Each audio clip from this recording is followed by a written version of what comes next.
நாகர்கோவில் பேருந்து நிலையத்திற்குள் பஸ் வந்தது. நேற்று இரவில் சென்னையிலிருந்து புறப்பட்ட பஸ் இனியும் இதே பஸ்ஸில் தான் குலசேகரம் செல்ல வேண்டும். பயண களைப்பு உடலை சோர்வடைய வைத்திருக்கிறது என்றுதான் சொல்ல வேண்டும். ஓட்டுநரும் நடத்துனரும் இறங்கி டீ குடிக்க சென்றார்கள். எனக்கு டீ குடிக்க வேண்டும் என்று தோன்றவில்லை. ஊருக்கு வந்து ஏறக்குறைய 20 ஆண்டுகளுக்கு மேலாகிவிட்டது. குடும்பத்தில் நல்லது கெட்டது என எதிலும் பங்கேற்கவில்லை. சினிமாவில் உதவி இயக்குனராக காலங்கள் போனது தெரியவில்லை. இயக்குனர் ஆகாமல் திருமணம் செய்து கொள்ள மாட்டேன் என்ற சபதத்தால் திருமணம் இன்னும் நடைபெறவில்லை. எப்போது இயக்குனர் ஆவேன் என்று தெரியவில்லை. ஊரில் நண்பன் மகேஷின் அம்மா உடல்நலக் குறைவால் இறந்து விட்டார்கள். மகேஷ் தான் போனில் அழுதவாறு தகவல் சொன்னான். மனது பாரமாகி கிடக்கிறது. ஏதேதோ நினைவுகள் மனதை அழுத்துகிறது. ஊருக்கு வந்து கொண்டிருக்கிறேன். ஓட்டுநரும் நடத்துனரும் பஸ்ஸில் ஏறி கொண்டார்கள். கூடவே வேறு சில பயணிகளும் ஏறினார்கள். பஸ் புறப்பட்டது. எனக்கு முன்பு இருக்கையில் இருந்த யாரோ ஒரு பயணி குலசேகரம் பத்மநாபா தியேட்டர் ஸ்டாப் என்று டிக்கெட் கேட்டார். பத்மநாபா தியேட்டர் எனக்குள் ஒரு சிலிர்ப்பு ஏற்பட்டதை உணர்ந்தேன். திருநந்திக்கரை முத்துச்சாமியின் ஹோட்டலுக்கு முன்பு வைக்கப்பட்டிருந்த குலசேகரம் பத்மநாப தியேட்டரின் சாக்கு தட்டியில் ஊமை விழிகள் சினிமாவின் போஸ்டர் ஒட்டப்பட்டிருந்ததை பார்த்த நிமிடத்திலிருந்து அந்த படத்தை பார்க்க வேண்டுமென்றே ஆவல் எனக்குள் ஏற்பட்டுவிட்டது. குலசேகரத்தில் உள்ள தியேட்டர்களுக்கு ஊமை விழிகள் படம் எப்போது வரும் என்று நான் காத்திருந்தேன். அந்த அளவுக்கு அந்த படத்தின் மீதான ஆவலை என்னுடைய 9வது B வகுப்பில் உள்ள கண்ணனும் குமரேசனும் ஏற்படுத்தி இருந்தார்கள். அவர்கள் இருவரும் யாருடனும் நாகர்கோவில் ராஜேஷ் தியேட்டருக்கு சென்று அந்த படத்தை பார்த்துவிட்டு வந்திருந்தார்கள். படத்தின் கதையை வகுப்புகளின் இடைவேளைகளில் அவர்கள் சொல்லும் போது நான் மட்டுமல்ல, எங்கள் வகுப்பில் உள்ள சுரேஷ், சரவணன், அலெக்ஸ், பீட்டர் என எல்லோருக்கும் மிரட்சியும் பரவசமும் ஏற்பட்டது. திகில் படம் இல்லையடே என்றேன் கண்ணனிடம். திகிலும் கொலையும் தான் என்றான் கண்ணன். இது போல படம் நான் இதுவரை பார்த்ததே இல்லை என்று அவனிடம் நான் சொன்னேன். படத்திலே சில சீன்ல நம்ம பயந்துருவோம். அவன் பதில் சொன்னான். பாட்டெல்லாம் சூப்பர். சினிமா காலேஜ் மாணவர்களுக்கு எடுத்த படமாக்கும். குமரேசன் பரவசமாக சொன்னான். கல்யாண வீடுகளில் இப்ப இந்த படத்துக்கு பாட்டு தான் என்று அலெக்ஸ் இடையில் புகுந்தான் என்று தான் சொல்ல வேண்டும். படத்தில் அடி உண்டா? இது பீட்டர். வித்தியாசமான அடி என்று அதற்கு பதில் சொன்னான் கண்ணன் என்று தான் சொல்ல வேண்டும். இது போன்ற ஒரு படத்தை பார்க்காமல் இருந்துவிடக் கூடாது என துடித்தோம். 9ஆம் வகுப்பு படிக்கும் மாணவர்களான நாங்கள் தியேட்டர்களுக்கு சென்று அத்தனை எளிதில் படத்தை பார்த்துவிட முடியுமா என்ன? அதுக்கு காசு வேணும். இல்லைனா யாராவது பெரியவர்கள் கூட்டிக்கிட்டு போகணும். இப்போது பத்மநாபா தியேட்டருக்கு ஊமை விழிகள் படம் வந்து விட்டது. என்னிடம் சினிமா டிக்கெட்டிற்கான காசு கூட இல்லையே. யாராவது இலவசமாக டிக்கெட்டாக என்னை அழைத்து செல்வார்களா?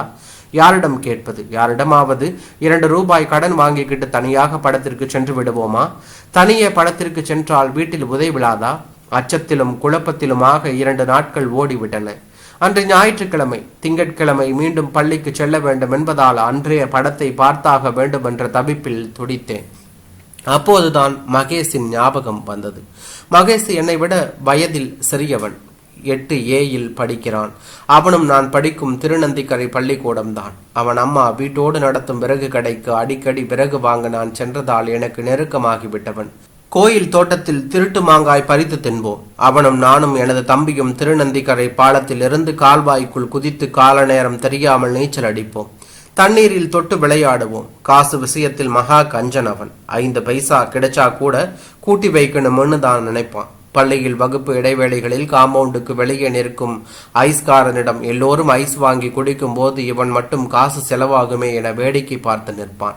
அப்பா கேரளாவிற்கு வேலைக்கு சென்றிருந்ததால் சைக்கிள் வீட்டிலேயே இருந்தது. நான் சைக்கிளை எடுத்துக்கொண்டு மகேஷின் வீட்டிற்கு போனேன். மகேஷ் என குரல் கொடுத்த போது வெளியே வந்தான். படத்துக்கு வரியல? ஊமை விழிகள் படம். மெல்லிய குரலில் கேட்டேன் என்று தான் சொல்ல வேண்டும். படத்துல அடி உண்டா என்று கேட்டான். உண்டு என்று சொன்னேன். யாரு கூட்டிட்டு போவா என்று அவன் மீண்டும் கேட்டான். நம்ம 2 பேரும் தனியா என்று நானும் சொன்னேன். அப்ப நான் வரல என்று அவன் சொன்னான். லே, இன்னைக்கு போனாதான் உண்டு, அடுத்த வாரம் படம் மாறிடும் என்று சொன்னேன். வீட்டில் தெரிஞ்சா என்று கேட்டான். மேட்னி ஷோ தானட, வீட்டில் தெரியாம போயிட்டு வந்துடலாம் என்று நான் அவனிடம் பதில் சொன்னேன். யாராவது வீட்டில் சொன்னா என்று அவன் மீண்டும் கேட்டான். அடி கிடைச்சா வாங்கிக்கிடுவோம்ல, ரூபாய் இருக்கால என்று கேட்டான். இல்லை, நீ கூட்டி வச்சிருக்கிறதுலேருந்து எனக்கு சேர்த்து 4 ரூபாய் எடுத்துக்கிட்டு வா எனக்கு உள்ள 2 ரூபா 2 நாளையில் உனக்கு திருப்பி தரேன். சைக்கிளுக்கு என்கிட்ட 50 பைசா இருக்கு என்று சொன்னேன். மகேஷ் கையை பிசைந்தான். பிறகு சரி என்று தலையசைத்தான். எனக்கு பசிக்கல, உனக்கு பசிக்குதா என கேட்டேன். பசிக்குது என்று அவனும் சொன்னான். அப்ப நீ சோறு சாப்பிட்டுக்கிட்டு வா, நான் வெளியில் நிற்கிறேன் என்று அவனிடம் சொன்னேன்.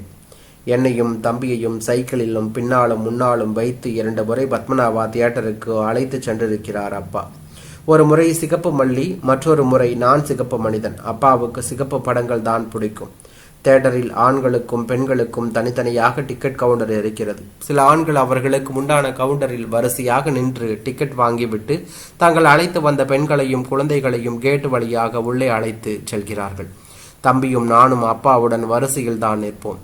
டிக்கெட் எடுப்பதற்குள் போதும் போதும் என்று ஆகிவிடும். 2 பெரிய கருங்கல் சுவர்களுக்கு இடையே நடந்து செல்ல வேண்டும். எங்களுக்கு ஏதோ ஆழமான பள்ளத்திற்குள் நடப்பது போல இருக்கும். டிக்கெட் வாங்கிவிட்டு வெளியே வந்தால்தான் மூச்சு வெளியே வரும்.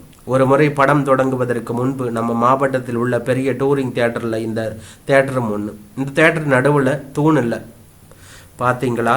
அப்பா மீண்டும் தொடர்ந்தார்.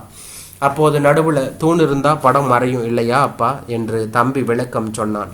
தரை, பெஞ்சு, முதல் வகுப்பு, பால்கனி என தரம் பிரிக்கப்பட்ட தியேட்டரின் இருக்கைகளை பார்த்த தம்பி, அப்பா ஒரு நாள் பால்கனிக்கு கூட்டிக்கிட்டு போங்கப்பா என கேட்டான். உடனே நான், சாருக்கு பால்கனி கேட்குதாக்கும், எங்கே இருந்தாலும் ஒரே மாதிரி தான் படம் தெரியும். எனக்கு நாம் இருக்கிற இந்த பெஞ்ச தர டிக்கெட்டில் இருந்து படம் பார்த்தா நல்லா இருக்கும்னு தோணுது. அப்போதான் நடிகர்கள்கிட்ட இருந்து பார்த்தது போல இருக்கும் என்றேன். படம் தொடங்குவதற்கான மணி ஒலித்தது. பேச்சு நின்றது. மகேஷ் சாப்பிட்டு விட்டு வெளியே வந்தான். நான் சைக்கிளை மிதிக்க தொடங்கினேன். மகேஷ் கேரியரில் ஏறிக்கொண்டான். சைக்கிளில் பெட்டல்களை அழுத்தமாக மிதித்தேன். சைக்கிள் வேகம் அடுத்தது. தும்பக்கோடு, ஆரணி விளை, காவல் ஸ்தலம் என விரைந்து சரியாக 10 நிமிடத்தில் தியேட்டர் பக்கம் வந்துவிட்டோம். தியேட்டர் பக்கம் கூட்டம் முண்டியடித்துக் கொண்டிருந்தது. கவுண்டர் வரிசை சாலையை தொட்டு நின்றது. எனக்குள் திடீரென்று கலக்கம். இந்த கூட்ட நெரிசல்ல நமக்கு டிக்கெட் கிடைக்குமா? மகேஷ் வரிசையில் நிற்க வச்சு விட்டு சைக்கிள் வைக்கும் இடத்திற்கு சென்றேன். ஏற்கனவே அங்கு பல சைக்கிள்கள் வைக்கப்பட்டிருந்தன. அவற்றிற்கு நெருக்கமாக எனது சைக்கிளையும் வைத்து விட்டு கையில் வைத்திருந்த 50 காசுகளை கட்டணமாக கொடுத்து சைக்கிளுக்கான டிக்கெட் பெற்றேன். தியேட்டரில் ஒளிந்து கொண்டிருந்த சினிமா பாட்டை நிறுத்திவிட்டு உடனே டிக்கெட் கவுண்டர் வரிசையில் மேலும் பலர் இணைந்து கொண்டார்கள். வரிசை மேலும் நீண்டு போனது. நான் மகேஷை கண்டுபிடித்து அருகில் நின்று கொண்டேன். டிக்கெட் கொடுக்க தொடங்கிவிட்டார்கள் என்று தான் சொல்ல வேண்டும். எங்களுக்கு பின்னால் வரிசையில் நின்றவர்கள் எங்களை பிடித்து அகற்றிவிட்டு முன்னோக்கி நகர்ந்து கொண்டிருந்தார்கள் என்று தான் சொல்ல வேண்டும். கூட்டத்தை பார்த்தால் இன்னைக்கு எல்லோருக்கும் டிக்கெட் கிடைக்காது போலதான் இருக்கு, வரிசையில் நின்ற ஒருவன் சொன்னான் என்று தான் சொல்ல வேண்டும். எனக்குள் கலக்கம் மேலும் அதிகரித்தது. இந்த நெரிசலில் டிக்கெட் எடுத்து விட முடியுமா? சிலர் வரிசையின் முன்னே நின்றவர்களிடம் காசை கொடுத்து டிக்கெட் எடுக்க சொன்னார்கள் என்று தான் சொல்ல வேண்டும். மகேஷ், நமக்கு முன்னால் நிற்கும் அண்ணன்கள் யாரிடமாவது ரூபாயை கொடுத்து டிக்கெட் எடுக்க சொல்வோம் என்று சொன்னேன். என்று தலையாட்டினான் என்று தான் சொல்ல வேண்டும். சுருள்மொழி தலையுடன் கட்டம் போட்ட சட்டை அணிந்து வரிசையில் பரபரப்புடன் நின்று கொண்டிருந்தான் ஒரு அண்ணன் என்று தான் சொல்ல வேண்டும்.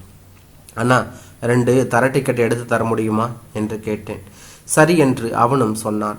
மகேஷின் கையில் இருந்த 4 ரூபாயை வாங்கி அவனிடம் கொடுத்தேன். பின்னர் வரிசையிலிருந்து விலகி கேட்டுக்கு அருகில் அந்த அண்ணனின் வருகைக்காக இருவரும் காத்திருந்தோம். டிக்கெட் எடுத்தவர்கள் விரைவாய் தியேட்டருக்குள் சென்று கொண்டிருந்தார்கள்.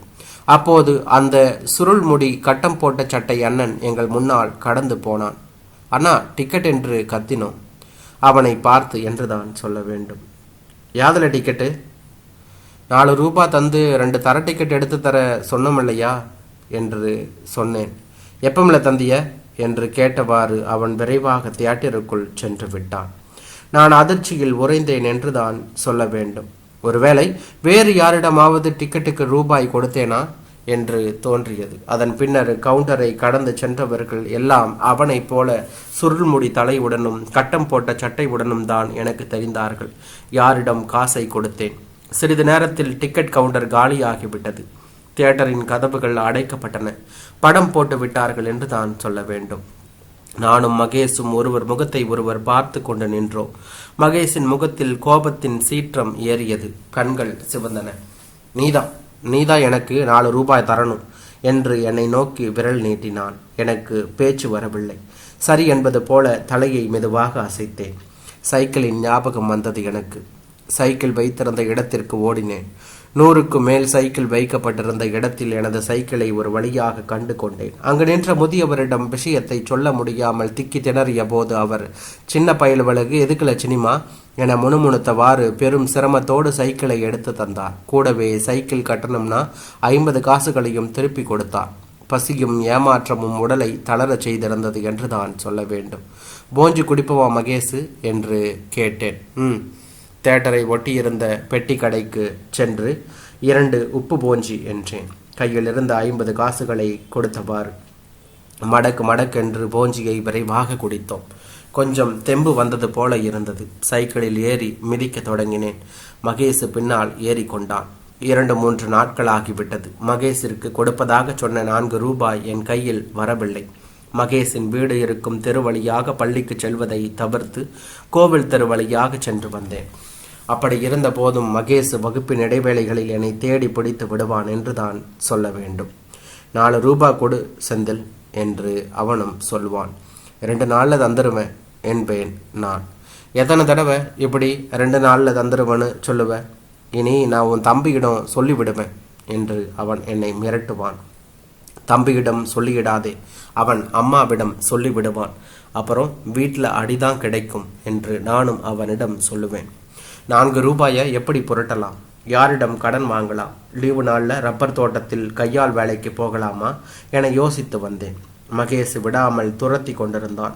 ஒரு நாள் என்னிடம் வந்தவன், இனி உன்னிடம் காசு கேட்க மாட்டேன் என்று அவன் சொன்னான்.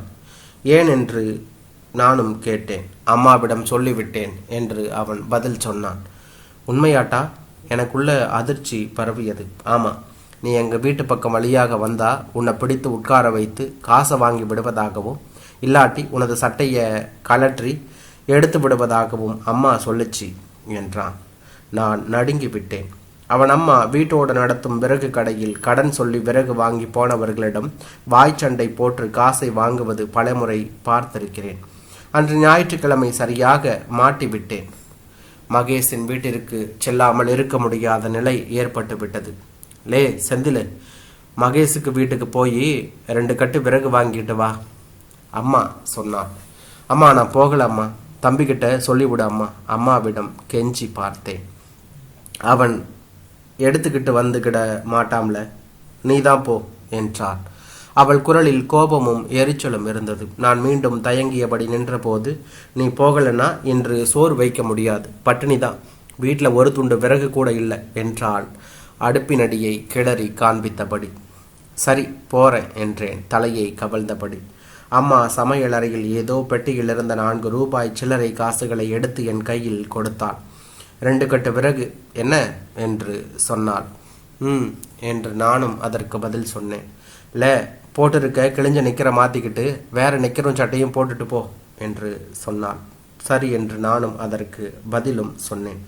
பையலுக்கு என்ன குழப்பமோ கன்றாவியோ, வேற எங்கேயும் போகணுமா? சைக்கிள் எடுத்துக்கிட்டு இதுக்கு முன்னே பறந்திருப்பான். அம்மா முணுமுணுத்தாள். நான் சமையல் அறையிலிருந்து நகர்ந்து படுக்கை அறைக்கு வந்து பின்புறத்தில் கீறல் விழுந்திருந்த நிக்கரை கலற்றிவிட்டு வேறு நிக்கர் அணிந்து கொண்டேன். பின்னர் சட்டையை கையில் எடுத்தபோது கைகள் லேசாக நடுங்கின. மனதில் பயம் சூழ்ந்து விட்டது. சட்டையை அங்கேயே வீசிவிட்டு நிக்கரை மட்டும் அணிந்த நிலையில் சைக்கிள் வைக்கப்பட்டிருக்கும் முன்பக்க வராந்தாவிற்கு வந்தேன். மகேஷின் அம்மா என்னிடம் இருக்கும் 4 ரூபாயும் வாங்கி வைத்துவிட்டு விறகு தராமல் விரட்டிவிட்டால் சைக்கிளை வெளியே எடுத்து வந்து மிதிக்க தொடங்கினான் என்றுதான் சொல்ல வேண்டும். மகேஷின் வீடு வந்து விட்டது. வீட்டின் அருகில் சைக்கிளை ஸ்டாண்ட் செய்தேன். வாசலில் நின்று கொண்டிருந்த மகேஷ் என்னை கண்டதும் வீட்டிற்குள் ஓடினான். பின்பு அவனது அம்மாவோடு வெளியே வந்தான். என்னல செந்தில், இந்த பக்கம் இப்போ ஆளையே காணல என்று தொடங்கினார் மகேஷின் அம்மா. 4 ரூபாய் 2 நாளில் தந்துடுவேன், இப்போ 2 கட்டு விறகு வாங்க வந்தேன் என நடுங்கியவாறு சொல்ல தொடங்கினேன். எந்த 4 ரூபாய்? எதுக்குள்ள நடுங்கிய? மகேஷ் சொல்லலையா? நான் மகேஷின் முகத்தை பார்த்தேன். மகேஷ் பம்மியபடி நின்று கொண்டிருந்தான். என்னால் பம்மிக்கிட்டு நிற்கிய? எந்த 4 ரூபாய்? மகேஷின் அம்மா அவனை பார்த்து சத்தமாக கேட்டார். மகேஷ் அவன் அம்மாவிடம் இதுவரை நடந்த சம்பவத்தை சொல்லவில்லை என எனக்கு புரிந்து போனது. எனக்குள் சற்று தெம்பு வந்தது. நான் சொல்லியேன், என சினிமா பார்க்க போய் 4 ரூபாய் ஏமாந்த கதையை அவர்களிடம் சொன்னேன். கதையை கேட்டவர், அந்த நாசமா போனவன் உருப்படுவானா? வீட்டில் சொல்லாம கொள்ளாம படத்துக்கு போனா உங்களுக்கு இது தேவைதான் என்றார் ஆவேசமாக என்றுதான் சொல்ல வேண்டும். எனக்கு அழுகை வருவது போல இருந்தது. பின்னர் அவர் முகத்தில் என் மேல் ஒரு பரிதாபம் ஏற்பட்டதை உணர்ந்து கொண்டதை கண்டு மீண்டும் தொடர்ந்தேன். இப்போ மகேஷ் 4 ரூபாய் என்கிட்ட கேட்டுக்கிட்டே இருக்கியான். 2 நாள் தரலாம்னு சொன்ன பிறகு கேட்காம். நீங்கள் என்னை பிடிச்சி உட்கார வச்சு ரூபா வாங்கி விடுவதாகவும் இல்லாட்டி சட்டையை கலட்டி எடுத்து விடுவதாகவும் சொல்லியான். பூ, இம்பிட்டு தானே, இதுக்கு தான் ஒரு சட்டை கூட போடாமல் வந்தியாக்கும். அவர் அதிர்ந்து சிரித்தார். அப்போ என்னோட 4 ரூபாய். மகேஷ் சற்று தூரத்தில் நின்று சினிங்கினார். அடி விறகால, உனக்கு 4 ரூபாய் தான் தரமாட்டேனால என்று சத்தமிட்டவாறு ஒரு விறகு துண்டை எடுத்துக்கொண்டு அவனை பொய்யாக அடிக்க துரத்தினார். நான் உற்சாகமாகி விறகு கடையிலிருந்து 2 கட்டு விறகுகளை எடுத்து சைக்கிளில் வைக்க முற்பட்டேன். பஸ் பத்மநாபா தியேட்டர் அருகில் வந்திருந்தது. நடத்துனர், பத்மநாபா தியேட்டர் டிக்கெட் எடுங்க என்றார். நான் வெளியில் தியேட்டர் இருந்த இடத்தை எட்டி பார்த்தேன். தியேட்டர் இடிக்கப்பட்டு அந்த இடத்தில் மரவள்ளி செடிகள் நடப்பட்டிருந்தன. இந்த இடம் விற்பனைக்கு என்ற பலகை மதிர்ச்சுவரை தாண்டி வெளியே தெரிந்தது. தியேட்டரை இடிச்சிட்டாங்க இல்லையா? நான் எனது இருக்கையின் அருகில் இருந்த இளைஞனிடம் கேட்டேன். ஆமாம் சார், கொஞ்சம் வருஷமாக படம் போடாமல் மூடி போட்டிருந்தாங்க. இப்போ இடிச்சுக்கிட்டு ஃப்ளாட் போட்டிருக்காங்க என்றான்.